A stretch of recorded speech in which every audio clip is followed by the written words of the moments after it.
10th level മുൻ പരീക്ഷകളിലെ ചോദ്യങ്ങളും അനുബന്ധ വിവരങ്ങളും പരിചയപ്പെടാം. ഒന്നാമത്തെ ക്വസ്റ്റ്യൻ, ദേശീയ മനുഷ്യാവകാശ കമ്മീഷന്റെ അധ്യക്ഷനായി നിയമിക്കപ്പെട്ട ആദ്യ Malayali. Answer option A, justice KG Balakrishnan. അപ്പൊ ദേശീയ മനുഷ്യാവകാശ കമ്മീഷൻ നിലവിൽ വന്നത് നമുക്കറിയാം 1993 ഒക്ടോബർ 12. ഈ ഒക്ടോബർ 12 തന്നെയാണല്ലേ വിവരാവകാശ കമ്മീഷനിലെ 2005 ഒക്ടോബർ 12. രണ്ടിന്റെയും ഡേറ്റ് ഒക്ടോബർ 12 സെയിം ആണ്. അപ്പൊ പ്രധാനമന്ത്രി ചെയർമാനായുള്ള കമ്മിറ്റിയുടെ ശുപാർശയുടെ അടിസ്ഥാനത്തിലാണ് രാഷ്ട്രപതിയാണ് അംഗങ്ങളെ ദേശീയ മനുഷ്യാവകാശ കമ്മീഷന്റെ ചെയർമാനെയും അംഗങ്ങളെയും നിയമിക്കുന്നത്. ഇപ്പൊ ജസ്റ്റിസ് രംഗനാഥ മിശ്രയായിരുന്നു കമ്മീഷന്റെ ആദ്യ chairman. Ranganatha Mishra. Justice MN വെങ്കടാചലയായിരുന്നു രണ്ടാമത്തെ അധ്യക്ഷൻ. ഇനി 2010 മുതൽ 2015 വരെ കാലയളവിലാണ് ജസ്റ്റിസ് KG ബാലകൃഷ്ണൻ, മലയാളിയായ ജസ്റ്റിസ് KG ബാലകൃഷ്ണൻ ദേശീയ മനുഷ്യാവകാശ കമ്മീഷന്റെ അധ്യക്ഷനായി പ്രവർത്തിച്ചത്. ഇനി ദേശീയ മനുഷ്യാവകാശ കമ്മീഷന്റെ ആക്ടിംഗ് ചെയർമാനായി പ്രവർത്തിച്ച ആദ്യത്തെ കേരളീയൻ ആരാണ്? ജസ്റ്റിസ് സിറിയക് ജോസഫ് ആണ്. ജസ്റ്റിസ് സിറിയക് ജോസഫ്. അപ്പം പിന്നെ നമ്മൾ ജസ്റ്റിസ് ഫാത്തിമ ബീവിനെ കാണും. അവര് ദേശീയ മനുഷ്യാവകാശ കമ്മീഷനിലെ അംഗമായിരുന്നു അല്ലെ. ജസ്റ്റിസ് ഫാത്തിമ ബീവി അതിലെ അംഗമായിരുന്നു. അധ്യക്ഷനായത് KG ബാലകൃഷ്ണനാണ്. ഇനി ആക്ടിംഗ് പ്രസിഡന്റ് ആയിട്ട് വർക്ക് ചെയ്ത ആളാണ് സിറിയക് ജോസഫ് അല്ലെ. ദേശീയ മനുഷ്യാവകാശ കമ്മീഷന്റെ ആക്ടിംഗ് ചെയർമാനായിട്ട് പ്രവർത്തിച്ച ആദ്യത്തെ കേരളീയൻ ആരാന്ന് വെച്ച് കഴിഞ്ഞാൽ ജസ്റ്റിസ് സിറിയക് ജോസഫ്. അപ്പൊ 3 കേരളൈറ്റ്സിനെ പറ്റി നമ്മൾ ഓർക്കണം. ജസ്റ്റിസ് KG ബാലകൃഷ്ണൻ അല്ലെ. 3 പ്രധാനപ്പെട്ട ആൾക്കാർ. ഒന്ന് justice KG Balakrishnan. Justice KG Balakrishnan എന്ന് പറയുന്നത് അദ്ദേഹം മനുഷ്യാവകാശ കമ്മീഷന്റെ ചെയർമാനായ ആദ്യ മലയാളി. ആക്ടിംഗ് ചെയർമാനായ ആദ്യ വ്യക്തിയാണ് സിറിയക് ജോസഫ്. ഇനി ദേശീയ മനുഷ്യാവകാശ കമ്മീഷനിലെ അംഗമായിരുന്നു ആര്? ജസ്റ്റിസ് ഫാത്തിമ ബീബി. രണ്ടാമത്തെ ക്വസ്റ്റ്യൻ, മഹാത്മാഗാന്ധിക്ക് ജയ് എന്ന മുദ്രാവാക്യത്തോടെ ഭരണഘടനാ നിർമ്മാണ സഭ അംഗീകരിച്ച ഭരണഘടനാ വ്യവസ്ഥ ഏത്? നമുക്കറിയാം അയിത്ത നിർമ്മാർജ്ജനമാണ്. അയിത്തം നിരോധിക്കുന്നതാണ് ഭരണഘടനയുടെ ആർട്ടിക്കിൾ 17. ഭരണഘടനാ നിർമ്മാണ സഭയിൽ ഈ അനുച്ഛേദം അവതരിപ്പിക്കുമ്പോൾ അംഗങ്ങളെല്ലാം മഹാത്മാഗാന്ധിക്ക് ജയ് എന്ന മുദ്രാവാക്യം ഉയർത്തി. ഭരണഘടനയിലെ അനുച്ഛേദം 17 ചുവട് പിടിച്ച് ഇന്ത്യയിൽ നിന്ന് തൊട്ടുകൂടായ്മ തുടച്ചു മാറ്റാനായി അവതരിപ്പിച്ച നിയമമാണ് 1955 പൗരാവകാശ സംരക്ഷണ നിയമം അല്ലെ, protection of civil rights act. 1955 May 8 ഈ നിയമം പ്രാബല്യത്തിൽ വരുന്നത്. ഏത് വർഷമാണ്? മെയ് 8. 1955 മെയ് 8 പ്രാബല്യത്തിൽ വരുന്നത്. അയിത്തം, തൊട്ടുകൂടായ്മ തുടങ്ങിയ സാമൂഹിക തിന്മകളെ തടയലാണ് ഈ നിയമത്തിന്റെ പ്രധാന ലക്ഷ്യം എന്ന് പറയുന്നത്.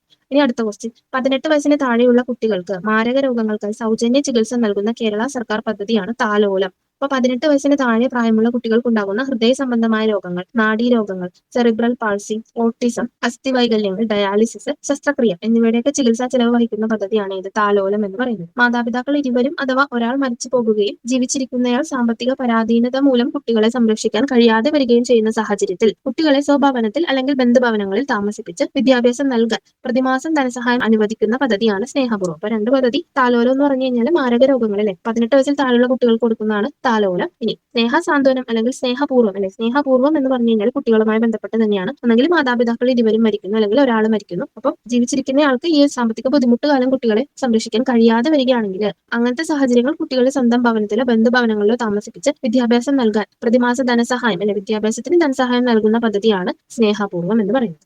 അടുത്ത ക്വസ്റ്റ്യൻ, ജമ്മു കാശ്മീർ പുനഃസംഘടനാ നിയമം നിലവിൽ വന്നതെന്ന്? ആൻസർ ഓപ്ഷൻ ബി, 2019 അല്ലെ. ജമ്മു കാശ്മീർ പുനഃസംഘടനാ നിയമം 2019 ഓഗസ്റ്റിലാണ് പാർലമെന്റ് പാസ്സാക്കുന്നത്. പാർലമെന്റ് പാസ്സാക്കിയ ബില്ല് 2019 ഓഗസ്റ്റ് 9 ഒപ്പുവെച്ചതാരാണ്? രാഷ്ട്രപതി രാംനാഥ് കോവിന്ദാണ്. ഓഗസ്റ്റ് 9. 2019 ഒക്ടോബർ 31 നിയമം പ്രാബല്യത്തിൽ വരുന്നു. പ്രസിഡന്റ് ഒപ്പുവെച്ചത് 2019 ഓഗസ്റ്റ് 9. 2019 ഓഗസ്റ്റ് 9. നിയമം നിലവിൽ വരുന്നത് 2019 ഒക്ടോബർ 31. ജമ്മു കാശ്മീർ സംസ്ഥാനത്തെ ജമ്മു കാശ്മീർ, ലഡാക്ക് എന്നിങ്ങനെ 2 കേന്ദ്രഭരണ പ്രദേശങ്ങളായിട്ട് പുനഃസംഘടിപ്പിക്കലായിരുന്നു നിയമത്തിലെ പ്രധാന പ്രതിപാദ്യം. ജമ്മു കാശ്മീരിന് പ്രത്യേക പദവി നൽകിയിരുന്ന ഭരണഘടനാ അനുച്ഛേദമാണ് 370. അതിനെ 2019 ഓഗസ്റ്റ് 6 കേന്ദ്ര സർക്കാർ റദ്ദാക്കുന്നത്. ഏത് വർഷമാണ് 370 റദ്ദാക്കിയെന്ന് വെച്ച് കഴിഞ്ഞാൽ 2019 ഓഗസ്റ്റ് 6. ഇനി ആ ഒരു പുനഃസംഘടനാ നിയമം പ്രസിഡന്റ് ഒപ്പുവെക്കുന്നത് 9 അല്ലെ, ഓഗസ്റ്റ് 9. ഇത് നിലവിൽ വരുന്നത് ഒക്ടോബർ 31. അടുത്ത ക്വസ്റ്റ്യൻ, ജൂൺ മുതൽ നവംബർ വരെ കൃഷി ചെയ്യുന്ന കാർഷിക കാലം ഏത്? ആൻസർ ഓപ്ഷൻ എ, ഖാരിഫ് അല്ലെ. ഖാരിഫ്. കൃഷി ചെയ്യുന്ന കാലത്തിന്റെ അടിസ്ഥാനത്തിൽ നമുക്ക് ഖാരിഫ്, റാബി, സയ്ദ് എന്നിങ്ങനെ 3 കാർഷിക കാലങ്ങൾ ഇന്ത്യയിലുണ്ട് അല്ലെ. ജൂൺ മൺസൂണിന്റെ ആരംഭത്തിലാണ് ഖാരിഫ് അല്ലെ. ഒരു മഴക്കാലത്ത് കൃഷി ചെയ്യുന്നതാണ് ഖാരിഫ്. ശൈത്യകാലത്താണ് നമ്മൾ റാബി കൃഷിയൊക്കെ നടത്തുന്നത്. അപ്പൊ മൺസൂണിന്റെ അവസാനമായ നവംബർ ആദ്യം മുതൽ ഖാരിഫിൽ വിളവെടുക്കുന്നു. അപ്പൊ ഖാരിഫിലെ പ്രധാന വിളവുകൾ ഏതൊക്കെയാണെന്ന് വെച്ച് കഴിഞ്ഞാൽ നെല്ല്, ചോളം, പരുത്തി, തിന, ചണം, കരിമ്പ്, നിലക്കടല എന്നിവയാണ് പ്രധാന ഖാരിഫ് വിളകൾ. നെല്ല്, ചോളം, പരുത്തി, തിനകൾ, പിന്നെ കുറെ മില്ലറ്റുകളിലെ മില്ലറ്റ്സുകൾ, ചണം, കരിമ്പ്, നിലക്കടല എന്നിവയാണ് ഖാരിഫ് വിളകൾ. ഇനി ശൈത്യകാല ആരംഭത്തോടെ, അതായത് നവംബർ മധ്യത്തിൽ റാബിയിൽ വിളയിറക്കുന്നത് വേനലിന്റെ ആരംഭത്തോടെ മാർച്ചിൽ റാബി വിളക്കാലം വിളവെടുക്കും. അപ്പൊ ഗോതമ്പ്, പുകയില, കടുക്, പയറുവർഗ്ഗങ്ങൾ ഇതൊക്കെയാണ് പ്രധാനപ്പെട്ട റാബി വിളകൾ. ഏതൊക്കെയാണ്? ഗോതമ്പ്, പുകയില, കടുക്, പയറുവർഗ്ഗങ്ങൾ അതൊക്കെയാണ് റാബി വിളകൾ. അല്ലെ. ഗോതമ്പ്, പുകയില, കടുക്, പയറുവർഗ്ഗങ്ങളൊക്കെയാണ് പ്രധാനപ്പെട്ട റാബി വിളകൾ. അടുത്ത ക്വസ്റ്റ്യൻ 1812 ആരംഭിച്ച കുറിച്യ കലാപത്തിന്റെ നേതാവ് ആര്? ആൻസർ ഓപ്ഷൻ ഡി രാമനമ്പി അല്ലെ. ബ്രിട്ടീഷുകാർക്കെതിരെ കേരളത്തിൽ നടന്ന ഏറ്റവും പ്രധാനപ്പെട്ട ഗോത്ര കലാപമാണ് 1812 വയനാട്ടിൽ അരങ്ങേറിയ കുറിച്യ ലഹളം. അപ്പൊ കുറിച്യർക്കൊപ്പം കുറുമ്പരും കലാപത്തിൽ പങ്കെടുത്തു. അപ്പൊ കേരളത്തിൽ നടന്ന ഏറ്റവും വലിയ ഗോത്ര കലാപം ഏതാണെന്ന് ചോദിച്ചു കഴിഞ്ഞാൽ കുറിച്യ കലാപമാണ്. ഇന്ത്യയിലാണെങ്കിൽ നമുക്ക് സാന്താൾ കലാപം ഒക്കെ പറയാം. കുറിച്യ കലാപത്തിന്റെ പ്രധാന കാരണങ്ങൾ ഇവയായിരുന്നു. ബ്രിട്ടീഷുകാർ അമിത നികുതി ചുമത്തിയത്, നികുതി പണമായി അടയ്ക്കാൻ നിർബന്ധിച്ചത്, നികുതി അടയ്ക്കാത്തവരുടെ കൃഷിഭൂമികൾ ബ്രിട്ടീഷുകാർ പിടിച്ചെടുത്തത്, ഇതൊക്കെയാണ് ഇതിന്റെ പ്രധാന കാരണങ്ങൾ അല്ലെ. നികുതി എന്താണ്? പണമായിട്ട് അടക്കണം. പിന്നെ അമിതമായ നികുതി, പിന്നെ നികുതി അടയ്ക്കാത്തവരുടെ ഭൂമികൾ ബ്രിട്ടീഷുകാർ പിടിച്ചെടുക്കും. അങ്ങനെ കുറിച്യ കലാപത്തെ തലശ്ശേരിയിൽ അന്നത്തെ സബ് കളക്ടറായിരുന്ന TH ബേബർ ഇങ്ങനെ രേഖപ്പെടുത്തി: ഒരു മാസം കൂടി പിടിച്ചു നിൽക്കാൻ കലാപകാരികൾക്ക് കഴിയുമായിരുന്നെങ്കിൽ രാജ്യം അവരുടെ നിയന്ത്രണത്തിലായേനെ. അപ്പൊ TH ബേബർ ആണ് തലശ്ശേരിയിലെ അന്നത്തെ സബ് കളക്ടർ ആയിരുന്നു അദ്ദേഹം. അപ്പൊ ആ കുറിച്യ കലാപത്തിന്റെ ആ ഒരു തീവ്രതയാണ് അദ്ദേഹം അവിടെ പറയുന്നത് അല്ലെ. ഒരു മാസം കൂടി പിടിച്ചു നിൽക്കാൻ കലാപകാരികൾക്ക് കഴിഞ്ഞിരുന്നെങ്കിൽ പ്രദേശം മൊത്തം എന്താവും? കുറിച്യരുടെ നിയന്ത്രണത്തിലായേനെ എന്നാണ് പറയുന്നത്. ഇനി ലോക ഓസോൺ ദിനം എന്നാണ്?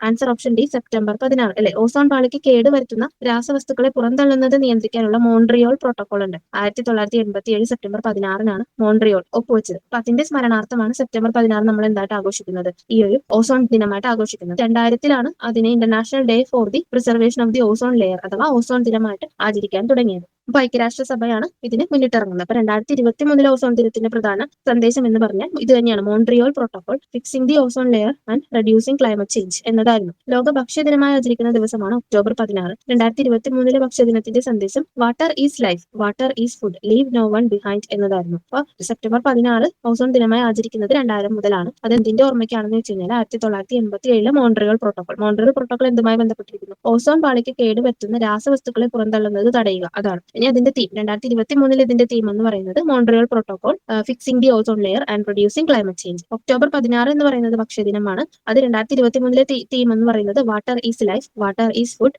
ലീവ് നോ വൺ ബിഹൈൻഡ് എന്നതായിരുന്നു. അടുത്ത ക്വസ്റ്റ്യൻ: രക്തം കട്ടപിടിക്കാൻ സഹായിക്കുന്ന vitamin? Answer option A vitamin K. കൊഴുപ്പിൽ അലിയുന്ന വൈറ്റമിൻ ഉദാഹരണമാണ് വൈറ്റമിൻ കെ അല്ലെ. രക്തം കട്ടപിടിക്കാൻ ആവശ്യമായ ഫാക്ടർ 2, 7, 9, 10 എന്നിവയുടെ ഉൽപാദനത്തിൽ വൈറ്റമിൻ കെ കൂടിയേ തീരുകയുള്ളൂ അല്ലെ. രക്തം കട്ടപിടിക്കാൻ സഹായിക്കുന്ന കുറച്ച് ഫാക്ടറുകൾ ഉണ്ട്. ഫാക്ടർ 2, 7, 9, 10 ഇവയുടെ ഉൽപാദനത്തിന് വൈറ്റമിൻ കെ കൂടിയേ തീരും. ശരീരത്തിലെ കുടൽ ഭിത്തിയിൽ ചിലയിനം ബാക്ടീരിയകൾ നിർമ്മിക്കുന്ന വൈറ്റമിൻ ഉദാഹരണമാണ് വൈറ്റമിൻ കെ. വൈറ്റമിൻ കെയുടെ 2 വകഭേദങ്ങളുണ്ട്: K1, K2 എന്നിവ. ഫില്ലോക്വിനോൺ എന്നാണ് K1 അറിയപ്പെടുന്നത്. മെനാക്വിനോൺ എന്നാണ് K2വിന്റെ ശാസ്ത്രീയ നാമം. അപ്പൊ വൈറ്റമിൻ കെ എന്ന് പറയുമ്പോൾ 2 വിധത്തിലുണ്ട് അല്ലെ. K1 ഉണ്ട്, K2 ഉണ്ട്. ഫില്ലോക്വിനോൺ എന്നാണ് K1 അറിയപ്പെടുന്നത്. മെനാക്വിനോൺ എന്നാണ് K2 അറിയപ്പെടുന്നത് അല്ലെ. അപ്പം വൈറ്റമിൻ കെ എന്ന് പറയുന്നത് കൊഴുപ്പിൽ അലിയുന്ന വൈറ്റമിൻ ഉദാഹരണമാണ് വൈറ്റമിൻ കെ. അതുപോലെ തന്നെ കൊഴുപ്പിൽ അലിയുന്ന വേറെ വൈറ്റമിൻസ് പറയുമ്പോൾ എ ഉണ്ട്, വൈറ്റമിൻ എ ഉണ്ട്, ഡി ഉണ്ട്, ഇ ഉണ്ട്, കെ ഉണ്ട്. ഇതെല്ലാം കൊഴുപ്പിലാണ്. വാട്ടർ സോല്യൂബിൾ ആണ് ബിയും സിയും. ഇനി ഈ ഫാക്ടർ 2, 7, 9, 10 ഇതൊക്കെ രക്തം കട്ടപിടിക്കാൻ ആവശ്യമായ സംഭവമാണ്. ഇതൊക്കെ ഉണ്ടാവണമെങ്കിൽ എന്ത് ചെയ്യണം? വൈറ്റമിൻ കെ അത്യാവശ്യമാണ്. പിന്നെ കുടൽ ഭിത്തിയിൽ അല്ലെ കുറച്ച് ബാക്ടീരിയകൾ ഉണ്ടാവും, ഉൽപ്പാദിപ്പിക്കുന്ന വൈറ്റമിൻ ആണ് ഏത്? Vitamin K. പിന്നെ വൈറ്റമിൻ കെക്ക് 2 വകഭേദങ്ങളുണ്ട്: K1, K2. K1 ആണ് ഫില്ലോക്വിനോൺ, 2 എന്ന് പറയുന്നത് മെനാക്വിനോൺ എന്നാണ് അറിയപ്പെടുന്നത്. ഇനി അടുത്ത ക്വസ്റ്റ്യൻ: ഇരുമ്പിന്റെ അയിരുകൾ ഏതെല്ലാം? ഇരുമ്പിന്റെ അയിരുകൾ ഹേമറ്റൈറ്റും മാഗ്നറ്റൈറ്റും ആണ്. അപ്പൊ ലോകത്തിലെ മൊത്തം ഇരുമ്പ് നിക്ഷേപത്തിന്റെ എത്ര ശതമാനമാണ് ഇന്ത്യയിൽ എന്ന് വെച്ച് കഴിഞ്ഞാൽ 20% ഇന്ത്യയിലാണ്. ഇന്ത്യയിൽ കാണപ്പെടുന്ന 4 തരം അയിര് നിക്ഷേപങ്ങളാണ്: മാഗ്നറ്റൈറ്റ്, ഹേമറ്റൈറ്റ്, ലിമണൈറ്റ്, സിഡറൈറ്റ് അല്ലെ. Magnetite, hematite, limonite, siderite. Odisha സംസ്ഥാനത്തെ പ്രധാന ഇരുമ്പയിര് ഖനന മേഖലകളാണ് സുന്ദർഗഡ്, മയൂർഭഞ്ച്, ജാർ എന്നിവ അല്ലെ. ഒഡീഷയിലെ പ്രധാനപ്പെട്ട ഇരുമ്പ് ഖനന മേഖലകൾ സുന്ദർഗഡ്, മയൂർഭഞ്ച്, ജാർ എന്നിവയാണ്. കർണാടകത്തിലെ ഇരുമ്പയിര് ഖനന മേഖലകളാണ് ബെല്ലാരി, ചിക്കമംഗളൂരു, ഷിമോഗ, ചിത്രദുർഗ് എന്നിവ അല്ലെ. കർണാടകത്തിലെ ബെല്ലാരി, ചിക്കമംഗളൂരു, ഷിമോഗ, ചിത്രദുർഗ് ഇതെല്ലാം കർണാടകത്തിലെ ഇരുമ്പയിര് ഖനന മേഖലകളാണ്. അടുത്ത ക്വസ്റ്റ്യൻ: സ്ത്രീ വിദ്യാഭ്യാസ സംരക്ഷണ പ്രവർത്തകയും 2014 കൈലാഷ് സത്യാർത്ഥിക്കൊപ്പം സമാധാനത്തിനുള്ള നൊബേൽ സമ്മാനത്തിന് അർഹയാവുകയും ചെയ്ത 17-കാരി ആര്? Answer option D Malala Yousafzai. ഏറ്റവും പ്രായം കുറഞ്ഞ നൊബേൽ സമ്മാനം ജേതാവാണ് സ്ത്രീ വിദ്യാഭ്യാസ പ്രചാരകയായ മലാല. പാകിസ്ഥാനാണ് ജന്മദേശം. 2012 ജൂൺ 12, അവിടെ ആ ഡേറ്റ് മിസ്റ്റേക്ക് ഉണ്ട്. 2013 ജൂലൈ 12 അന്താരാഷ്ട്ര മലാല ദിനമായിട്ട് ആദ്യം ആചരിക്കുന്നത് അല്ലെ. 2013 ജൂലൈ 12.